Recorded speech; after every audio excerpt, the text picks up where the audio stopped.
Sejarah Indonesia seringkali diperlambat oleh keheningan terutama ketika menyangkut kisah paling gelap yang pernah menimpa bangsa ini, tragedi 1965-1966. Di jantung pusaran kekerasan yang menewaskan ratusan ribu jiwa itu, berdiri sosok Jenderal Soeharto. Keberaniannya mengambil alih komando di tengah huru-hara tidak hanya membawanya ke puncak kekuasaan selama 3 dekade, tapi mengikat erat dengan episode pembantaian massal. Kisah ini bukan sekedar pergantian rezim, ini adalah narasi kelam tentang intrik perang dingin di mana bayangan CIA turut bermain di belakang layar, sebuah tenun kebangsaan Orde Baru yang dibangun di atas kuburan massal dan kebungkaman yang mencekam. Lahir pada 8 Juni 1921 di Kemusuk, Yogyakarta, Soeharto menjalani masa kecil dalam kesederhanaan dan berpindah-pindah tempat tinggal. Namun di balik latar belakang yang bersahaja itu, tumbuhlah seorang pemuda dengan naluri disiplin yang luar biasa, sifat yang kelak akan mengubah sejarah Indonesia. Pintu karir militernya dibuka sejak masa kolonial Belanda. Pada tahun 1940, Soeharto diterima di Sekolah Militer Gombong, sebuah kesempatan yang ia manfaatkan sepenuhnya. Setelah 6 bulan di Gembleng,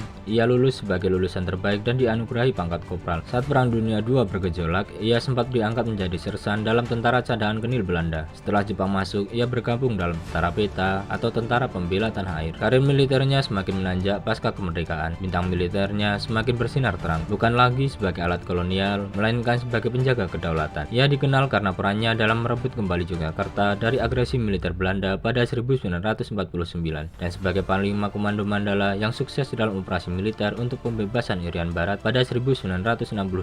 Puncak karirnya sebelum 1965 adalah sebagai Panglima Komando Strategi Angkatan Darat atau Pangkostrat.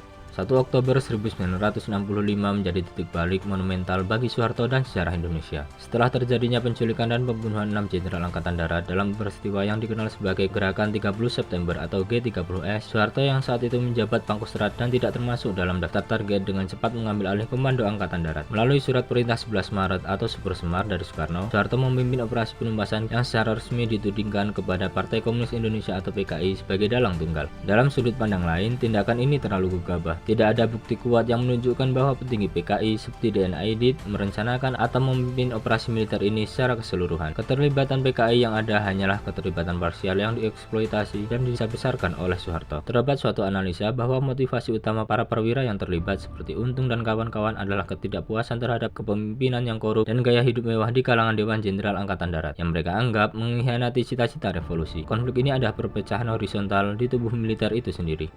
Tindakan pembersihan pasca G30S berubah menjadi tragedi kemanusiaan yang mengerikan. Di bawah komando militer yang dipimpin oleh Soeharto, terjadi gelombang pembunuhan massal terhadap anggota, simpatisan, dan siapapun yang dituduh berafiliasi dengan PKI, Serikat Buruh, dan organisasi sayap kiri lainnya. Korban jiwa diperkirakan mencapai ratusan ribu. Beberapa sumber menyebutkan angka 500.000 hingga 1 juta jiwa. Pembantaian ini terjadi secara sporadis di berbagai wilayah, terutama Jawa Tengah, Jawa Timur, dan Sumatera Utara. Perseteruan sengit antara basis massa PKI, terutama BTI, Lekra, dan basis massa NU atau Muhammadiyah menjadi perang yang kian menyeruak. Pada 1948, penyerangan terhadap Ponpes Darussalam Gontor dan pembantaian kiai-kiai di Jawa Timur, terutama Ponpes Sabil Mutakin Magetan, merupakan 2 dari sekian kasus yang memicu dendam dan konflik yang kian tak terkendali. Ketekanan ini mencapai puncaknya menjelang G30S 1965-1966. Saya pemuda NU, Ansor melalui barisan serbaguna atau Banser memainkan peran yang sangat menonjol dalam pembantaian di Jawa Timur dan Jawa Tengah. Keterlibatan NU didasarkan pada pernyataan dan fatwa mendukung operasi militer anti PKI, menganggapnya sebagai jihad perang suci melawan ateisme dan ancaman terhadap agama. Dukungan ini sangat krusial karena menciptakan iklim di mana pembunuhan massal dianggap sebagai tindakan yang sangat patriotik dan keagamaan yang diperlukan untuk menyelamatkan bangsa. Meskipun tidak suka NU di pedesaan, organisasi pemuda Muhammadiyah juga terlibat, terutama melalui pemuda Muhammadiyah dan ormas Islam lokal lainnya berdasarkan sentimen anti komunis yang sama. Sementara itu, Sumatera Utara khususnya Medan dan sekitarnya,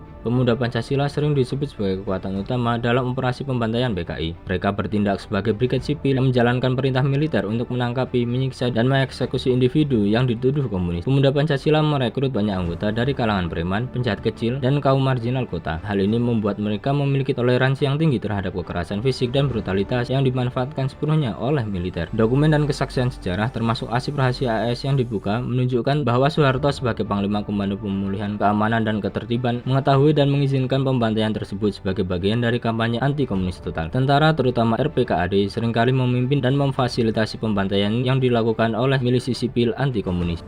Peran Dinas Intelijen Amerika Serikat atau CIA dalam peristiwa 1965-1966 adalah salah satu aspek yang paling kontroversial. Pada masa itu, Indonesia berada dalam iklim perang dingin, di mana Presiden Soekarno semakin condong di blok timur dan menentang pengaruh Barat. CIA memiliki kepentingan kuat melihat Soekarno dan PKI, partai ketiga terbesar di dunia, jatuh. Arsip-arsip yang dirilis oleh Amerika Serikat mengkonfirmasi bahwa Kedutaan Besar Amerika Serikat di Jakarta memberikan daftar nama pemimpin PKI kepada militer Indonesia untuk diburu. Terdapat indikasi adanya bantuan logistik dan komunikasi kepada Angkatan Darat yang dipimpin oleh Soeharto. Seorang jenderal mengungkapkan bahwa Mayor Jenderal Soeharto memerintahkan dirinya untuk menghubungi CIA, duta besar asing, dan perusahaan besar untuk meminta bantuan. Meskipun beberapa pihak militer membantah bantuan luar negeri dalam pemberantasan komunis, dokumen AS menunjukkan bahwa pemahaman mendalam Kedutaan Amerika Serikat atas operasi penangkapan dan pembunuhan yang dilakukan oleh Angkatan Darat. Salah satu sudut pandang alternatif yang didukung oleh beberapa sejarawan menyebutkan bahwa CIA bekerja sama dengan elemen Angkatan Darat memprovokasi PKI untuk bertindak G30S sebagai cara untuk melancarkan kudeta balik dan menyingkirkan Soekarno. Secara keseluruhan, CIA diketahui mendukung secara diam-diam upaya Angkatan Darat yang dipimpin oleh Soeharto dalam menumpas PKI dan menggulingkan Soekarno.